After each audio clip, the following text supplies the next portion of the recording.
Hello, I'm EnterElysium and welcome to IRL News. Now the main thing we'll be talking today, of course, is Twitch being bought by Amazon. But firstly, there's two other small things, so we'll just get them out of the way. Firstly, you know Ubisoft last month, it was even just last week that I said, oh, you know, Ubisoft at Gamescom have said, we're gonna take PC more seriously. It's just been found out that The Crew, Ubisoft game, it's a racing game, it's going to be locked at 30 FPS on PC. You can change it by editing some files, but it's not supported. 30 FPS on PC in a racing game. Racing games really do show FPS a lot more than a lot of games, because they're very fast paced. 30 FPS, I remember finding them somewhat weird and frustrating when I was on console, and I didn't know any better. So Ubisoft kind of failed at the first hurdle. Admittedly, this game was probably like this before they made that pledge, but they've been making the same pledge for years, so this just says, you know, don't take Ubisoft seriously when they pledge to support PC, because they don't. Anyway, second part, EA. You know SimCity, big cock-up. That's pretty much the only way you can describe SimCity these days. You know, they said, oh, the online is needed for the power of the cloud, and the DRM is, not DRM, it's just the power of the cloud, and you need to be online all the time. And then modders made a mod that meant you could play offline.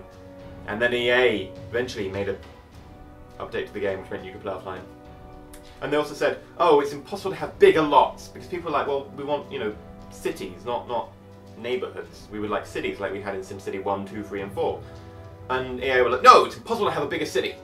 Mods have just added a mod, or, well, started a mod. I think it's possible to play it, but I think it's early development-ish, which seems to make the neighbourhood about 4 times bigger. So, yeah, EA were wrong about that one as well.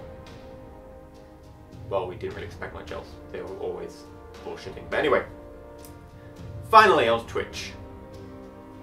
By the way, if you've been on Twitch recently, they've actually been attacked, DDoSed by the same group that's DDoSing PSN and all these other services. So, don't blame Amazon for that. Anyway, found out about a couple of days ago, in fact, that, well, they sold to Amazon for about $970 million. Now, this is really, really weird for a number of reasons. Firstly, it was very sudden.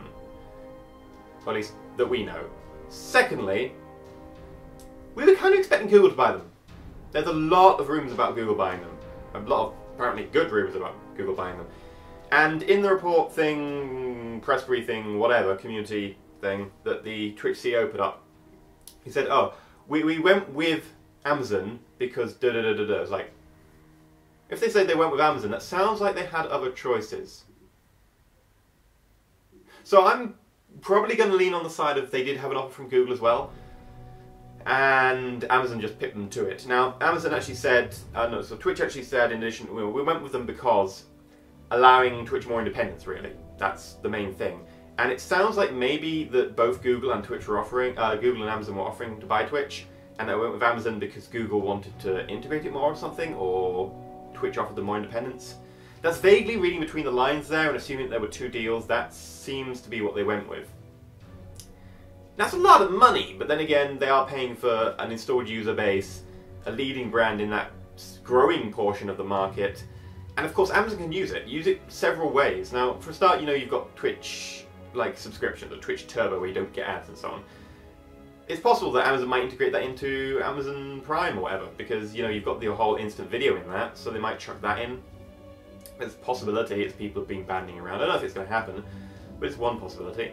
And the second one is, I think, kind of importantly, they maybe want to be able to sell games using Twitch. So if you see someone playing something on Twitch, and, you know, you want to buy the game, then there might be a little link or something, or possibly even the game title is linked to a search on Amazon, which searches that game, so you can buy that game. So Amazon basically get to use it to push product, which seems to make sense. It also makes them sound like a drug dealer. But yeah, no, that's perfectly how they're probably going to play it. They're probably going to play it like using Twitch to sell more Amazon stuff. But we found Amazon recently, at least in the last, you know, few years, have been expanding a lot more beyond, you know, just the very consumer base selling products through Amazon. So they've, you know, got Twitch instant video by buying Love Film, which was how they got that. And a couple of other things. So in America, for instance, they've got this sort of PayPal type thing going on. Amazon banking or something, or Amazon Money, I can't remember what it's called actually. But it seems like Amazon are definitely trying to make themselves kind of this consumer backbone of the internet currently. It definitely seems, that's what I'm getting from them. And they're sort of expanding out into several other niches.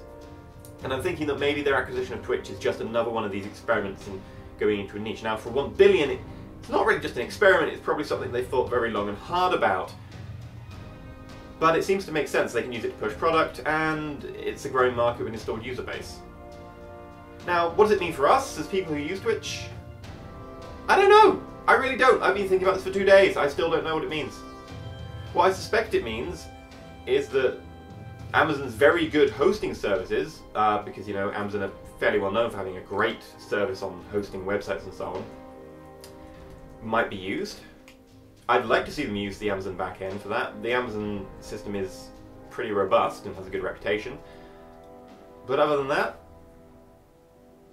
like I said, it's possible that we'll see Twitch Turbo being integrated into this Amazon system. It's possible we'll see some of the Amazon payment system being used for stuff at Twitch. And it's possible you'll see maybe links to the game that's currently being played going through to Amazon. But other than that, I don't actually know what's going to change, and I don't think much is going to change. Amazon are fairly okay for their customer service. Well, possibly even better than okay. I'm going to go out there and say they're generally good compared to some places. So, I don't think this is a bad thing per se. And I'm actually going to actively say that it's a very good thing that they got bought by Amazon in their sort of first big foray into the gaming market, than Google, who would then have 100% dominance of everything online to do with gaming. That is just plain good, because competition is good for consumers. I really don't know. I hate not having an opinion on something, but I'm not sure what to make of this in general. I like the fact that it's consumer friendly, because it's not Amazon, because it's not Google that's buying, and they've got Google versus Amazon now-ish for streaming. Admittedly, no one wants to stream on YouTube because it sucks. But there you go. I'm EnterElysium, this has been IRL News, as per usual. Stay shiny.